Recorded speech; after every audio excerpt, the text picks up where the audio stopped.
अस्सलाम वालेकुम दोस्तों। यूं तो पंजाब की माओ ने एक से बढ़कर एक बहादुर बेटे पैदा किए। हाँ, मगर ये अलग बात है, आगे चलकर उनमें से कुछ रास्ता भूल गए। उनमें से ही एक बहादुर नौजवान की कहानी आज इस वीडियो की शक्ल में। दोस्तों, शखपुरा का गांव सलार बटियां तारीख उठाकर देखें तो पाकिस्तान बनने से पहले ही सलार बटियां में खूनी खेल चलता आ रहा था। लोगों को इस गांव से सिर्फ गुजरने के लिए कोई 1000 मरतबा दफ़ा सोचना पड़ता। हर कोई दुआ करता सलार बटियां से खून की लहर ख़त्म हो जाए। यहाँ के रहने वाले खौफ से डरते थे। शायद वो भूल में थे कि खौफ का एक समुंदर उनके सरों पे मंडला रहा है, और इसी समुंदर का नाम था काशी बटी। काशी बटी भी सलार बटियां का ही रहने वाला था। इसकी बहादुरी के हर तरफ चर्चे थे। काशी बटी के मुखालफ भी इसकी बहादुरी को मानते थे। सलार बटियां में 3 बड़े ग्रुप थे: काशी बटी ग्रुप, नंबरदार ग्रुप और अल्ताफ़ ग्रुप। और तीनों ग्रुप हर वक्त एक दूसरे के खून के प्यासे होते। इनकी खून की प्यास ने बहुत से गरीबों की भी जान ली, मगर इनकी खून की प्यास थी कि दिन ब दिन बढ़ रही थी। 2005 में सलार बटियां में एक नौजवान कत्ल हुआ जिसका नाम था मुलाज़म। मुलाज़म के कत्ल होने के बाद यहाँ कत्ले आम का एक नया सिलसिला शुरू हुआ, और साथ ही साथ 3 बड़े ग्रुप 2 ग्रुपों में तब्दील हो गए: नंबर 1 काशी बटी ग्रुप, नंबर 2 अल्ताफ़ ग्रुप। इन ग्रुपों की दुश्मनी दिन ब दिन बढ़ रही थी। गांव के लोगों ने बहुत दफ़ा काशी बटी और अल्ताफ़ ग्रुप की दुश्मनी ख़त्म करवाने के लिए कोशिशें की, जो कि कामयाब ना हो सकीं। इसी वजह से वहां के लोगों ने गांव छोड़ना शुरू कर दिया। काशी बटी का ग्रुप दिन ब दिन ताकतवर होता गया। एक दिन 40 लड़कों के इस ग्रुप ने अल्ताफ़ ग्रुप को गांव छोड़ने पर मजबूर कर दिया। अल्ताफ़ ग्रुप ने काशी ग्रुप के आगे हार मान ली थी और गांव छोड़कर भाग गए। फिर कभी अल्ताफ़ ग्रुप ने सलार बटियां की तरफ मुड़कर भी नहीं देखा। अब काशी बटी के सामने कोई भी नहीं था। सलार बटियां में काशी बटी नशा सरेआम बेचता था, लोगों को तावान देने के लिए अगवा करता, और जो कोई तावान देने से इनकार करता उसे सरेआम कत्ल कर देता। हालात ये हो गए कि लोग सलार बटियां का नाम सुनकर कांप उठते। ताकत का ये आलम था कि काशी बटी ने सलार बटियां में आने वाले हर रास्ते पे लिख रखा था कि यहाँ पुलिस का आना मना है, और पुलिस भी इस गांव में आने से डरती थी। और दूसरी तरफ काशी बटी के लोग गांव के लोगों को मार रहे थे। दोस्तों, शखपुरा और लाहौर काशी बटी का गुलाम बनकर रह गया था। काशी बटी के चर्चे जब हुकूमत तक पहुँचे तो फौरी तौर पर काशी बटी को गिरफ्तार करने का हुक्म दिया गया।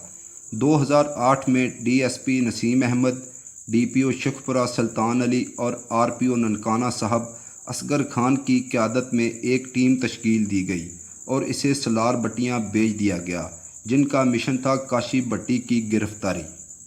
पुलिस अपनी पूरी तैयारी के साथ आई और सलार बटियां पर दावा बोल दिया, मगर काशी बटी पुलिस की सोच से भी ज़्यादा ताकतवर हो चुका था। नतीजा ये निकला कि पुलिस 1 घंटा भी काशी ग्रुप का मुकाबला न कर सकी और पुलिस को वहां से भागना पड़ा। काशी बटी ने पुलिस के खिलाफ खुला ऐलाने जंग कर दिया था और जीत भी बटी ग्रुप को ही मिलती थी। बटी ग्रुप और भी ताकतवर होता गया। इसके जुर्म की फाइल भी बड़ी से बड़ी होती जा रही थी। अब बटी ग्रुप ने सरेआम बत्ता लेना शुरू कर दिया। कानून के लिए भी बटी एक चैलेंज बन चुका था। मई 2012 में DPO राणा शाहद ने एक बार फिर काशी बटी से टक्कर लेने के लिए भरपूर तैयारी की और बख्तरबंद गाड़ियों के साथ सलार बटियां पर चढ़ाई कर दी। पुलिस और काशी बटी ग्रुप के दरमियान मुकाबला शुरू हुआ, जो 14 घंटों तक जारी रहा। इस मुकाबले में काशी बटी का भाई मारा गया। इस ग्रुप के बाकी लोग या तो भाग गए या फिर गिरफ्तार कर लिए गए। दूसरी तरफ सब इंस्पेक्टर मलक रहमत शहीद हो गया और काशी बटी की टांग में गोली लगी, मगर फिर भी काशी बटी वहां से निकलने में कामयाब हो गया। गांव छोड़ने के बाद और टांग से हाथ धोने के बाद भी काशी बटी इसी तरह जुर्म करता रहा। एक कार्रवाई में फैसलाबाद सत्याना के SHO ने काशी भट्टी के दोस्त शहजाद की गिरफ्तारी के लिए उसके ससुराल वालों को घर छापा मारा और अहले खाना को गिरफ्तार करके थाने ले गया।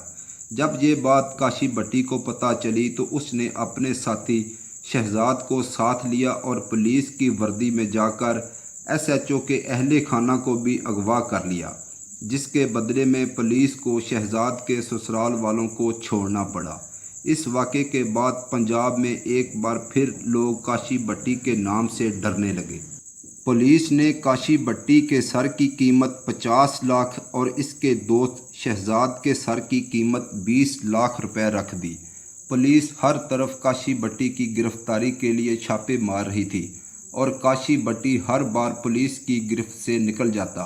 फिर एक दिन थाना खानका डोगरा पुलिस ने कार्रवाई करते हुए शहजाद के करीबी साथी को गिरफ्तार कर लिया। ये बात जब काशी भट्टी को पता चली तो भट्टी ग्रुप ने थाने पर हमला कर दिया और आराम से अपने साथी को लेकर भाग निकले। इस वाक़े के कुछ दिन बाद काशी भट्टी ने अपने साथियों के साथ सियालकोट के एक ताजर को लूटना चाहा, मगर पुलिस की बरवक्त कार्रवाई से काशी को वहां से भागना पड़ा। इस मुकाबले में काशी के 4 साथी मारे गए, फिर भी काशी भट्टी रुका नहीं। कुछ ही दिन बाद काशी भट्टी ग्रुप ने सुखे के एक राइस डीलर को अगवा किया, जिसे 1 करोड़ तावान के बदले छोड़ दिया गया।